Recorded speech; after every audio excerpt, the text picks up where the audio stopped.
Pour installer une distribution Debian, on va avoir besoin de VirtualBox pour créer une machine virtuelle, d'un espace libre, je vous conseille de le préparer, et puis bien sûr d'une image d'installation Debian 11. Donc on y va, on crée notre machine virtuelle. Pour ça on va cliquer sur le gros icône avec des pointes ici, nouvelle, ou alors si vous n'avez pas cet encart, vous pouvez cliquer sur machine et cliquer sur nouvelle ici. Voilà, on nous demande des informations pour créer notre machine virtuelle. Donc le nom, vous pouvez choisir ce que vous voulez. Moi je vais mettre ordinateur Coco. On nous demande ensuite le chemin, le répertoire où sera stocké notre machine virtuelle. Alors moi j'ai prévu un disque entier ici, donc R2. Anti-slash, voilà. Mais si vous avez un répertoire complexe au fin fond de votre PC, vous pouvez toujours cliquer ici sur autre et parcourir les fichiers pour retrouver votre répertoire. Ensuite, chose nouvelle, on nous demande dès le début le fichier ISO. Donc là c'est pareil, on va parcourir, faire autre et on va aller le chercher dans notre répertoire. Donc je clique dessus, je fais ouvrir. Voilà. Et là ce qui est cool, c'est que VirtualBox a découvert que mon image ici utilisait un noyau Linux et utilisait la distribution Debian 64. Ça fait gagner un peu de temps, c'est cool. Chose suivante, très importante. Ouh la vache, comment on prononce ça? Unattended Installation, qui veut dire éviter une installation sans assistance. Alors il faut savoir que maintenant, par défaut, VirtualBox va installer automatiquement votre Debian. Malheureusement, il est un petit peu bébête et il va choisir les premières options qui se proposent à lui. Alors l'avantage, c'est que vous n'avez pas besoin d'être devant votre PC, ça va aller très vite. Mais l'inconvénient, j'ai testé, c'est qu'il va vous installer une distribution Debian en anglais et avec l'environnement de bureau GNOME. Donc nous ce qu'on veut ici c'est l'installer manuellement. Donc on va cliquer sur éviter l'installation sans assistance. L'onglet suivant c'est le matériel. Le matériel c'est la mémoire vive et le processeur qu'on va choisir pour notre machine virtuelle. Moi je vous conseillerais d'utiliser environ 1 Go pour une installation sans environnement de bureau et d'utiliser 2 Go pour une installation avec un environnement graphique. Ah il est bon ce café. Ensuite pour le processeur vous faites ce que vous voulez. Moi je vais mettre 2 cœurs, voilà, juste pour que l'installation se fasse un tout petit peu plus vite. L'option suivante c'est Enable EFI. Ici c'est une option utile dans de rares cas où vous avez besoin du système EFI. Mais dans le cas d'une machine virtuelle je vois pas vraiment l'intérêt, vous pouvez le laisser décocher. Dernier onglet, le hard disk, le disque dur. Donc c'est ici qu'on va créer notre disque dur virtuel. Et c'est ça qui va nous prendre le plus de place. Donc comme vous voyez par défaut Debian m'a situé mon disque dur dans le répertoire de ma machine virtuelle. Donc ça c'est génial, il n'y a pas besoin de le configurer. Pour la taille de notre disque dur ici, vous pouvez prendre environ 4 Go pour une installation non graphique, c'est-à-dire avec une console sur un serveur, et il va falloir monter au maximum à 12 Go, ce qui évitera les bugs en fonction de l'installation du bureau que vous allez faire. On a aussi l'option Pre-Allocate Full Size. Alors si cette option est choisie, elle permet de définir le disque dur à la taille qu'on lui a définie tout de suite. Qu'il soit vide ou plein, il réservera 12 Go par sécurité sur notre espace. Si vous décochez cette option, eh bien par défaut il va démarrer une taille fixe de 2 Go environ et il va grossir progressivement jusqu'à atteindre la taille de votre système installé. Ça vous pouvez le laisser décocher, hein, c'est pas trop grave. Le seul avantage c'est que si vous le cochez, c'est une sécurité supplémentaire parce que si vous remplissez votre disque dur, eh bien votre machine virtuelle au moins elle aura son espace réservé tout de même. Donc moi je vais le décocher, comme ça on verra grandir notre fichier en fonction de ce qu'on installe. Voilà, donc on peut utiliser un disque dur existant ou on peut n'utiliser rien du tout et créer une machine sans disque dur. C'est un petit peu exotique mais ça arrive qu'on en ait besoin. Finish.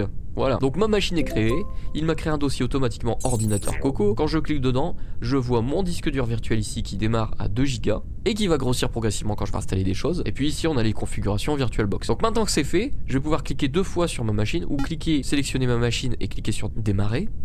Alors là on a plusieurs options qui nous sont proposées. La première c'est Graphical Install. Attention, ça n'a rien à voir avec l'installation graphique du bureau Debian. Non, c'est juste une installation en mode graphique. Vous aurez accès à la souris et vous pourrez cliquer sur des boutons OK, etc. pour installer les éléments de votre Debian. On a aussi Install ici qui sera en mode console, mais rassurez-vous c'est quasiment la même chose que le Graphical Install et l'installation sera identique. Alors je vous rassure, c'est pas pour faire beau qu'ils ont rajouté une installation moche. Tiens, c'est marrant cette phrase. En fait c'est en fonction de la RAM que vous allez choisir. Si vous aviez choisi une valeur en dessous d'1 Go, même en choisissant Graphical Install, il vous aurait proposé l'installation sans éléments graphiques parce que l'installateur a besoin d'un minimum de RAM pour pouvoir créer les éléments graphiques. Donc pour des petites machines, vous aurez systématiquement l'installation en mode console. Et comme je vous l'ai dit, rassurez-vous, c'est quasiment identique. Voilà, en dernier, vous avez accessibilité Dark Contrast, installeur menu pour les personnes qui ont du mal avec les couleurs, et puis Install with Speech Synthesis pour malheureusement les personnes qui ont des problèmes de vision importants. Nous ici, on va choisir Graphical Install. Je le sélectionne, je fais entrer, et là on a une belle fenêtre graphique qui apparaît. On nous demande la langue du processus d'installation, donc on va choisir français, on fait continuer.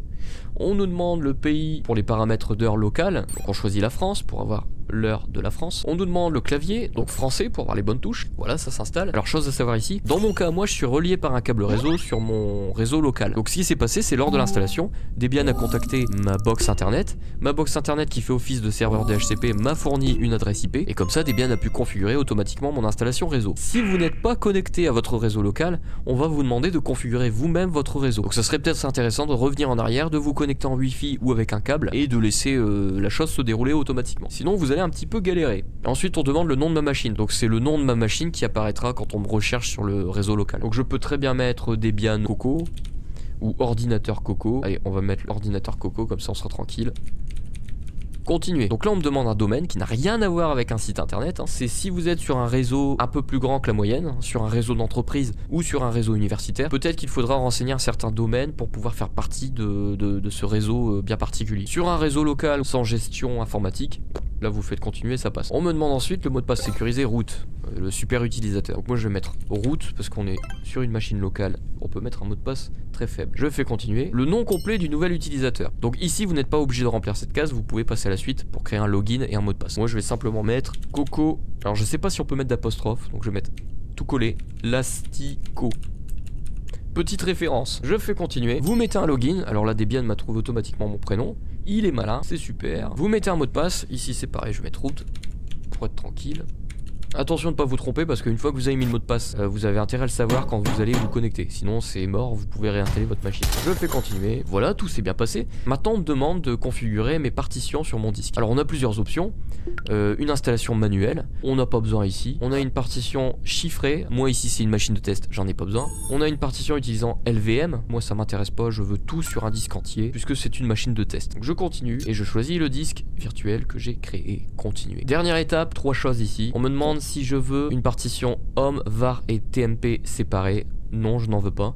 On me demande si je veux une partition home séparée. Alors ça c'est utile quand on a un serveur de production. Le home en fait c'est là où on met tout notre contenu qu'on a produit. Ça peut être le site web d'un serveur web, ça peut être des projets de développement, c'est tout le contenu qu'on produit. Donc si on le sépare, ça a un avantage, c'est que le jour où on devra upgrader Debian, il n'y aura pas besoin de s'embêter, on pourra installer directement Debian 12 sur l'autre partition, tout en conservant nos documents sur cette partition parce qu'on n'y touchera pas. Mais là par contre, c'est une machine virtuelle, il n'y a aucun avantage pour moi ici, puisque je réinstalle tout quand j'ai besoin d'une nouvelle machine. Donc je fais tout dans une seule partition. Continuer. Voilà, pour résumer, l'installation Debian me propose une partition primaire qui fera 11 Go 6, qui stockera tout mon système, et une partition logique qui fera 1 Go pour le swap. Je fais terminer le partitionnement et appliquer les changements. Continuer. Voilà, on me propose de confirmer, donc je confirme, et l'installation se passe. Ensuite, on nous demande si on va insérer d'autres supports d'installation. Nous, on n'en a pas besoin, hein, donc on fait continuer. Alors, pour le choix de la gestion des paquets, là, on va choisir la France. Continuer. Ensuite, on nous demande quel miroir on veut utiliser. Alors, moi, je vais utiliser deb.debian.org, qui est celui par défaut. On vous demande ensuite un mandataire HTTP, donc ça c'est si vous passez à travers un proxy. Encore une fois, c'est un serveur qui va diriger la connexion, le cache, etc. Alors ça peut être en entreprise ou dans le secteur étudiant. Il y a de fortes chances pour que vous ayez reçu un identifiant comme ça. Moi je sais qu'il y a plusieurs années, c'était sur ma carte étudiant, il y avait justement les indications qu'il fallait entrer. Si vous n'avez rien ou que vous êtes sur un réseau local, eh bien vous laissez vide et vous faites continuer. Étape suivante, on vous demande si vous voulez rentrer dans une enquête de statistiques. Moi je mets non parce que de toute façon c'est une machine que je vais supprimer, ça va fausser les statistiques, ça ne sert à rien. Et dernière étape enfin, on va vous demander les choses que vous voulez installer par défaut sur votre nouveau système. Si vous voulez rien et créer un serveur, il suffit de décocher ces éléments et vous allez vous retrouver avec un Debian uniquement en console. Si vous voulez un environnement de bureau, et bien là vous cliquez sur environnement de bureau et vous choisissez en fonction des différents environnements, donc vous pouvez cocher celui que vous voulez. Je vous conseille de ne pas en cocher plusieurs en même temps, j'ai jamais fait mais je sais pas ce que ça peut faire. Voilà, vous pouvez aussi installer par défaut un serveur web ou un serveur SSH pour pouvoir vous connecter à travers votre console dans un réseau virtuel vers votre machine. Bon, moi en général ça m'est utile donc je vais le cocher et je vais choisir, allez, LXDE, je l'ai jamais choisi. Continuer. Pour finaliser l'installation, on va vous demander d'installer le programme Grub. Il vous faut Grub obligatoirement au démarrage pour choisir votre système. Donc surtout je clique sur oui et je fais continuer. On me demande où l'installer. Ah bah là c'est très simple puisque j'ai choisi qu'un seul disque dur et une seule partition, donc je choisis le disque dur que j'ai créé. Voilà, c'est terminé, je fais continuer et voilà le fameux système d'installation Grub. Donc vous pouvez choisir votre OS, ici bien sûr il y en a qu'un. Voilà, donc je choisis Debian, mais rassurez-vous, hein, si vous n'avez rien choisi, il va attendre 10 secondes et démarrer Debian automatiquement. Je démarre. Voilà la belle interface de Debian. LXDE je crois, hein. Je sais même plus ce que j'ai choisi. Donc là c'est pareil, je prends le nom d'utilisateur que j'ai fait, donc c'est Coco. et c'était route. Je me connecte et je me retrouve sur le bureau LXDE. Attention tout de suite, petit problème, quand je mets en plein écran ma machine virtuelle, eh bien je me rends compte que la machine virtuelle reste au centre et que je n'obtiens pas mon système en plein écran. Pour régler le souci, on va installer les pilotes additionnels. Donc pour ça, on va rapetisser la machine, on va cliquer sur périphérique et tout en bas ici, on va cliquer sur insérer l'image CD des additions invitées. Donc là ce qu'il fait, c'est qu'il simule quelqu'un qui met un CD-ROM avec les drivers dans notre machine virtuelle. Maintenant que j'ai chargé le CD-ROM, je vais l'ouvrir dans mon bureau. Alors là par contre c'est compliqué parce que d'habitude j'ai le dossier pour ouvrir le CD-ROM, mais il a fallu que je choisisse le bon système pour vous le présenter et il n'y a rien d'affiché. Donc je vais aller dans le bureau ici, accessoires, non. Bon, je sais pas comment on fait pour accéder à l'Explorer dans ce système, donc on va utiliser une petite astuce. Je vais faire clic droit ici, je vais créer un nouveau dossier, hop, valider, et quand je vais cliquer, évidemment, je vais me retrouver dans l'Explorer. Voilà, comme ça, j'ai pas eu besoin de chercher l'explorateur. Et ici, on voit du coup à gauche VBox GAS 7.0.4. Et bien, c'est le CD-ROM virtuel qui contient tous les drivers pour ma VirtualBox. Nous, ce qu'il nous faut, comme on est sur Linux, on va utiliser VBox Linux Addition. Donc, je le prends et je le fais glisser sur le bureau. Hop. Hop, voilà, vous voyez, il est juste ici. Ensuite, ce qu'on va faire, c'est qu'on va démarrer une console. Donc c'est pareil, on se débrouille, on cherche le terminal de commande. Ça va être encore compliqué cette affaire. On va prendre LX terminal, je pense que ça devrait être bon. Voilà, donc on va se diriger sur le bureau. Ce fichier, en fait, il va falloir l'exécuter en ligne de commande. Donc pour ça, on va déjà se rendre sur le bureau. Donc je vais faire CD pour me rendre quelque part. À la base de tout, ça veut dire que c'est un chemin absolu. On démarre de zéro, on démarre de vraiment la base du système. On s'en va vers le répertoire Home, vers Coco et vers le bureau. Donc si vous ne savez pas comment ça s'écrit, vous pouvez faire 2 fois tabulation et il vous proposera tous les éléments possibles qui existent dans ce répertoire Coco. Donc du coup je vois bien que c'est pas bureau mais c'est desktop. Je vais simplement taper DES et faire tabulation. Et hop, il m'auto-complète le répertoire du bureau. Donc on a fait CD, Home, Coco, Desktop, je fais entrer et je me retrouve dans le bureau. Dans le bureau, je vais pouvoir lister mes éléments pour voir ce qu'il y a dedans. Donc je fais LS.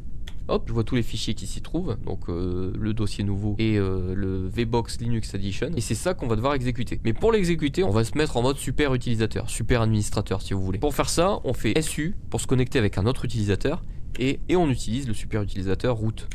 On nous demande le mot de passe, moi j'avais mis root, et je suis connecté en super utilisateur. On le voit ici, root@ordinateur. Maintenant, il ne me reste plus qu'à installer, enfin exécuter ces fameux pilotes. Donc pour faire ça, je vais faire sh espace point slash et le nom du fichier. Donc pareil, hein, si vous ne souvenez plus de ce qu'il faut taper, vous faites tabulation, tabulation 2 fois. Vous retrouvez le nom ici, VBox Linux. Je fais V majuscule, B majuscule, je retape un tabulation, hop, et il m'auto-complète le nom que j'avais commencé à taper. Je fais entrer.